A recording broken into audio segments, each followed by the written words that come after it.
नमस्कार दोस्तों, स्वागत है आपका स्टडी फोकस में। तो दोस्तों सभी को बधाई। राम मंदिर बन चुका है और उसी के उपलक्ष्य में सारे जो गवर्नमेंट ऑफिशियल्स थे या हमारे सीएम थे या हमारे पीएम थे, सारे उसी में मग्न थे। तो इतनी न्यूज आई नहीं 21 22 23 को। तो कोई करंट अफेयर्स का ऐसा टॉपिक था नहीं जिस पे हम डिस्कस कर सकते थे। तो आज कुछ टॉपिक्स आए हैं जिस पे हम डिस्कस करेंगे, तो बने रहिए। और इसमें कुछ ऐसी भी घटनाएं होंगी जो राम मंदिर से और राम जी से संलग्न होंगी, और उसी पर हम डिस्कस भी करेंगे। तो पहला टॉपिक है दोस्तों आज उत्तराखंड करंट अफेयर्स का। हवाई अड्डे जल्द ही अंतर्राष्ट्रीय होंगे। तो उत्तराखंड में जो हवाई अड्डे हैं उनको अंतर्राष्ट्रीय घोषित करना सीएम द्वारा प्रस्ताव रखा गया है। और उत्तराखंड के मुख्यमंत्री सीएम उन्होंने कहा है कि देहरादून में और पंतनगर में दो हवाई अड्डे हैं जो उनको जल्द से जल्द अंतर्राष्ट्रीय का दर्जा दिया जाएगा। अगर हम बात करते हैं देहरादून में जोलीग्रांट और उधम सिंह नगर में पंतनगर में जो दो हवाई अड्डे हमारे क्या हैं, महत्वपूर्ण योगदान निभाते हैं। अगर हम बात करते हैं जो ये हवाई अड्डे हैं इनको अंतर्राष्ट्रीय बनाने के पीछे क्या मकसद है, तो हमारा जो मकसद है दोस्तों वो है टूरिज्म को बढ़ाना। जैसे कि अभी तक मैंने आपको बता दिया है कि जो हमारा स्टडी फोकस का फोकस टॉपिक हम बनाते हैं, वैसे ही सीएम का जो फोकस पॉइंट है उत्तराखंड में वो है टूरिज्म, जिसके लिए उन्होंने उत्तराखंड में से जो है इन्वेस्टर समिट भी करी थी। एग्रो फेस्टिवल हमारा उत्तराखंड में ही हुआ था इस बार। दोस्तों कहाँ पर हुआ था? टिहरी में।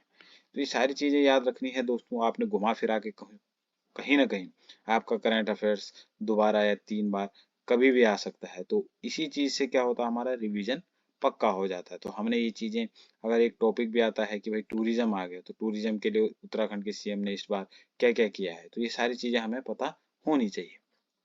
तो यही तरीका होता है हमारे करंट अफेयर्स को रिवीजन करने का, या आप उसको बेटर कर सकते हो अपने आप के लिए।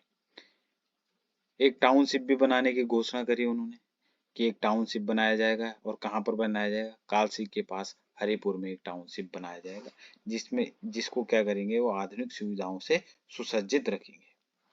तो ये पहला टॉपिक था दोस्तों, airport soon to be international. ये जो राम मंदिर से या राम भगवान से जो रिलेटेड था, सीता मैया, हमारी सीता मैया से रिलेटेड है। तो जो पवलगढ़ कंजर्वेशन रिजर्व जो नैनीताल में है दोस्तों, उसका नाम बदलकर अब क्या रखा गया है?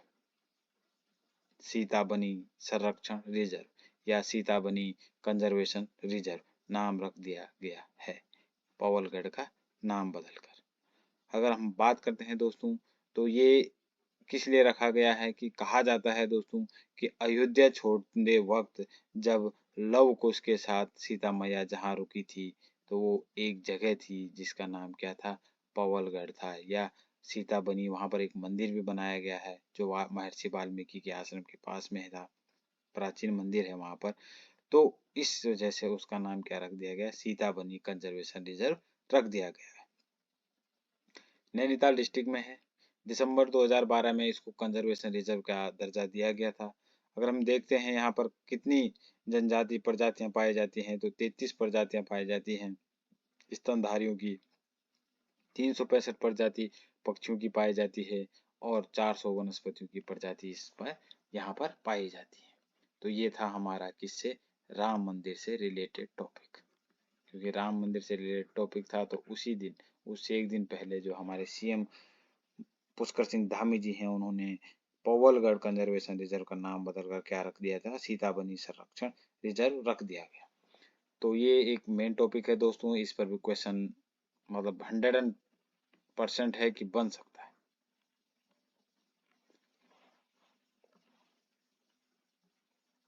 अगला टॉपिक है छात्रवृत्ति योजना का प्रथम चरण।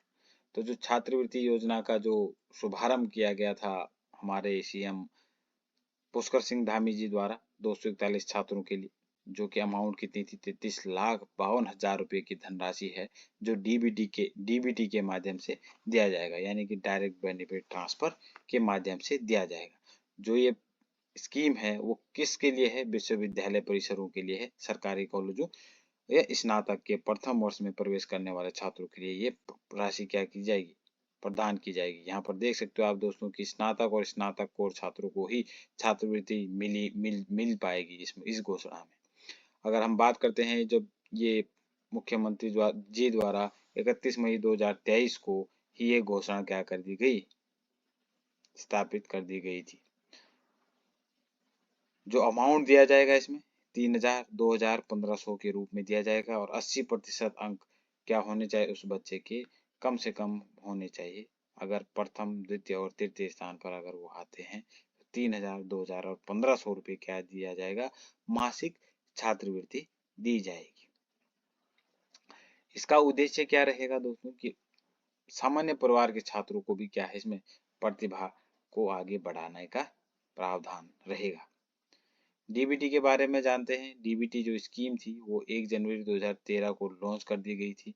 डीबीटी का मतलब क्या है दोस्तों कि डायरेक्ट बेनिफिट ट्रांसफर, यानी कि जो हमारी पेंशन, जो वृद्धावस्था पेंशन आती है या किसान सम्मान निधि योजना के तहत जो क्वार्टरली 2000 रुपये आती है, तो वो सारे क्या है बेनिफिट डीबीटी है।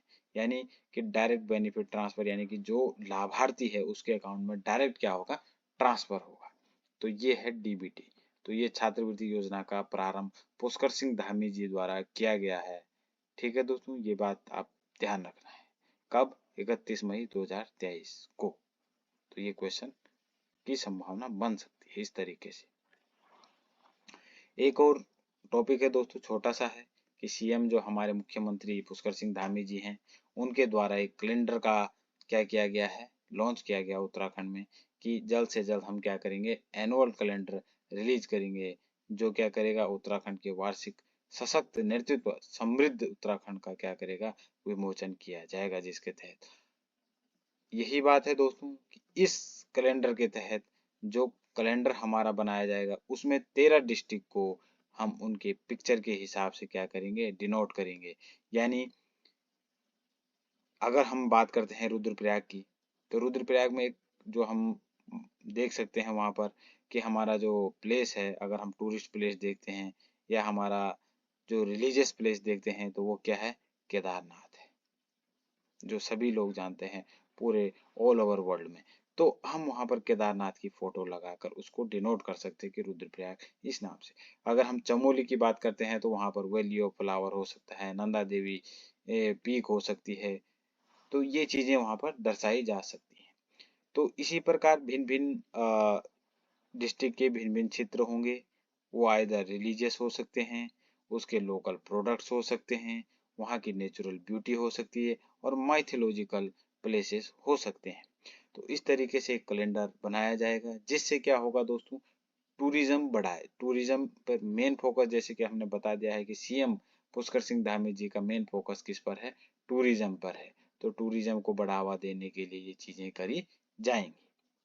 तो आज की वीडियो के लिए इतना ही था दोस्तों।